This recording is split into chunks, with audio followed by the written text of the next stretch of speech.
ስራ ፈት የወሊሶ ልጅ የለም። አርፈሽ ሩዝሽን አትሰሪም ወይ? በነገራችን ላይ 90% የወሊሶ ሴቶች አረብ ሀገር ሩዝ እየሰሩ ነው ያሉት። ማንን እንደሚጨምር ልንገርሽ እና እኔ ሩዝ ነው የምሰራው። ሩዝ ሰራለሁ፣ ልብስ ተኩሳለሁ፣ ቤት አጸዳለሁ። አንቺ ደግሞ ምን እንደምትሰሪ ልንገርሽ። ኦኬ? አንቺ በአደባባይ ሴት ልጅ ወንድ ልጅ መንካት አትችልም አይደለ? አንቺ በአደባባይ ዚና ትሰሪያለሽ። ይሄ ነው የኔና አንቺ ልዩነት። እኔ ክብሬን ጠብቄ ወንድ የተባለ ነገር ሳይነካኝ እንደዚህ ሩዝ እየሰራሁኝ ሐላል ብሬን እቀበላለሁ። አንቺ ግን ወንድ እየሳመሽ እንደዚህ እያደረገሽ እያማለለሽ ማለት ነው፣ እያቀፈሽ። እርግጠኛ ነኝ ከዛ መተሻሸት በኋላ ዳይሬክት ወደ አልጋ ቤት ነው ሄዳችሁት። በአደባባይ ዚና እየሰራሽ ማለት ነው። በአጠቃላይ ከፍሎ ነው አይደል የሰራሽ?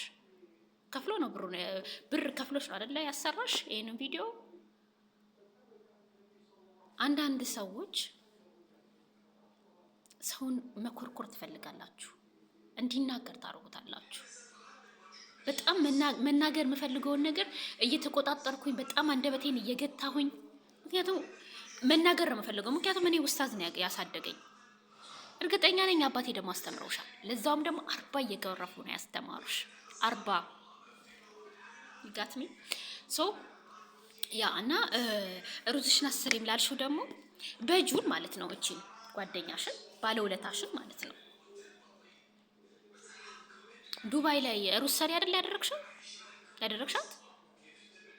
ለዛውም አሁን 5ኛ ነው 4ኛ ነው 5ኛ ቤቷን እየቀየረች ነው። አልተመቻትም።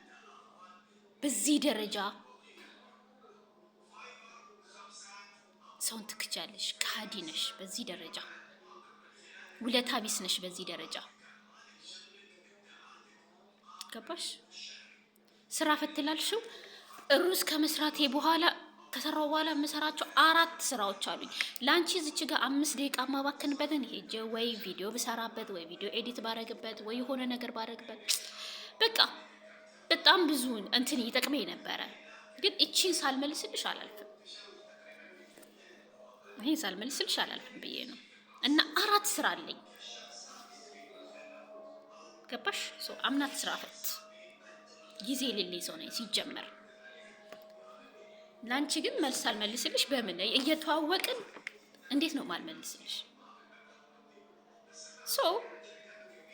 አንቺ ያልተጋቡ ወንድና ሴቶች በአንድ ቦታ ላይ በተመሳሳይ ጊዜና ሰዓት አብሮ መቆም፣ መጨባበጥ፣ መተያየት እንደማይችሉ